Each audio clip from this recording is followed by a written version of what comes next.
अस्सलाम वालेकुम दोस्तों। उम्मीद है आप सब अच्छे होंगे। दोस्तों आज हम कंपैरिजन करने वाले हैं पाकिस्तान के इलेक्शन सिस्टम का यूएस के इलेक्शन सिस्टम के साथ, या इंडिया के इलेक्शन सिस्टम का यूएस के इलेक्शन सिस्टम के साथ।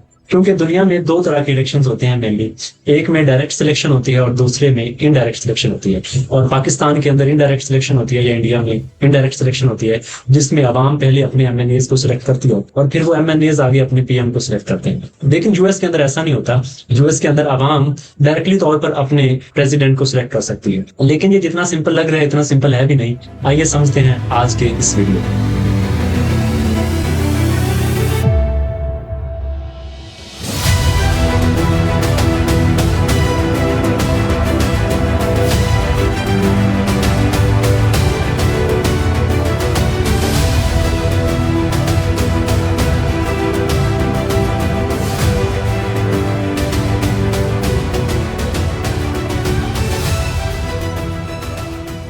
दोस्तों यूएस के अंदर कभी कभी ऐसा भी हो जाता है कि अवाम एक नुमाइंदे को सिलेक्ट करती है और वो जीत भी जाता है, लेकिन वो प्रेसिडेंट नहीं बन पाता।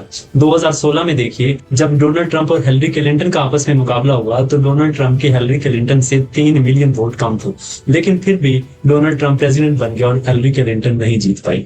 तो इसके पीछे जो सबसे मेन वजह है वो इनका इलेक्टोरल कॉलेज सिस्टम है।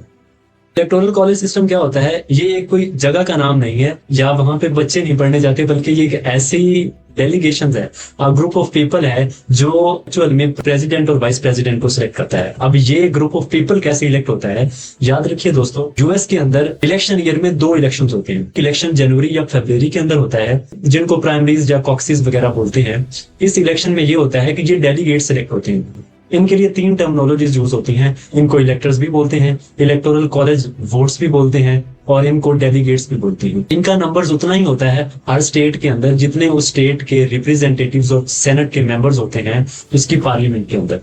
जो जनवरी या फरवरी के अंदर इलेक्शंस होते हैं उनमें इन डेलीगेट्स को सिलेक्ट किया जाता है। फिर जब नवंबर के अंदर इलेक्शन होते हैं तो फिर ये डेलीगेट्स उस स्टेट के अंदर जो कैंडिडेट इलेक्शन लड़ रहा होता है, सपोज कैमला हैरिस या डोनाल्ड ट्रंप इस 2024 के इलेक्शन में लड़ेंगे, तो जो उनमें से जीत जाएगा ये सारे के सारे जो इलेक्टोरल वोट्स होंगे ये सारे के सारे उस कैंडिडेट को चले जाएंगे, और जो उसमें से हार जाएगा उसको एक वोट भी नहीं मिलेगा इलेक्टोरल कॉलेज वोट्स में, या उसको एक इलेक्टर्स भी नहीं मिल पाएगा।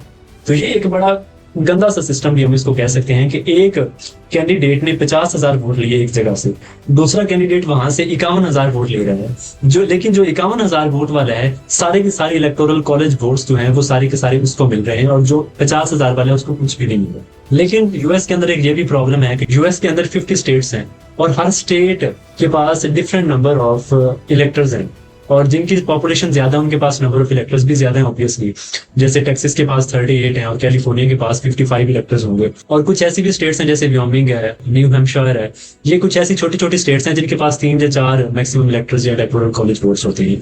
तो इस तरह से जो कैंडिडेट है या जो कोई भी पॉलिटिकल पार्टी है वो इजीली इन बड़ी बड़ी जो स्टेट्स है उनके अंदर आकर काम करे और वहां पर इलेक्शन जीत जाए, और 50 में से कोई 10-15 स्टेट्स, बड़ी बड़ी स्टेट्स में से अगर कोई इलेक्शन जीत जाए तो वो उनका इजीली प्रेसिडेंट इलेक्ट हो जाएगा। लेकिन ऐसा नहीं है। इस तरह से तो ये ऐसा होगा कि जो छोटी छोटी स्टेट्स हैं वो बिल्कुल इग्नोर हो जाएंगी और उनमें ना कोई काम करवाएगा ना कुछ भी नहीं हो पाएगा। तो इसका ये इन्होंने हल निकाला हुआ है कि जितनी भी बड़ी बड़ी स्टेट्स हैं उनमें से कुछ स्टेट्स हैं जो परमानेंटली डेमोक्रेट्स के साथ हैं और कुछ स्टेट्स हैं जो रिपब्लिकन के साथ हैं। ये 2 बड़ी पार्टीज हैं जो यूएस के अंदर इस वक्त काम कर रही है।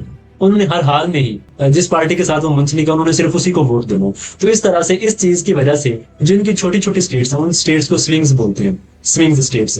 उन स्टेट्स की इंपॉर्टेंस और भी बढ़ जाती है और वही हर साल डिसाइड करते हैं कि इलेक्शन में एक्चुअल प्रेसिडेंट कौन बनेगा। और इस वजह से इनको सबसे ज्यादा एफर्ट उन स्विंग स्टेट्स में करनी पड़ती है, उनमें कंपेन ज्यादा चलानी पड़ती है, वहां पर पैसा ज्यादा खर्च करना पड़ता है और वहां पे ज्यादा लोगों को एंगेज करना पड़ता है।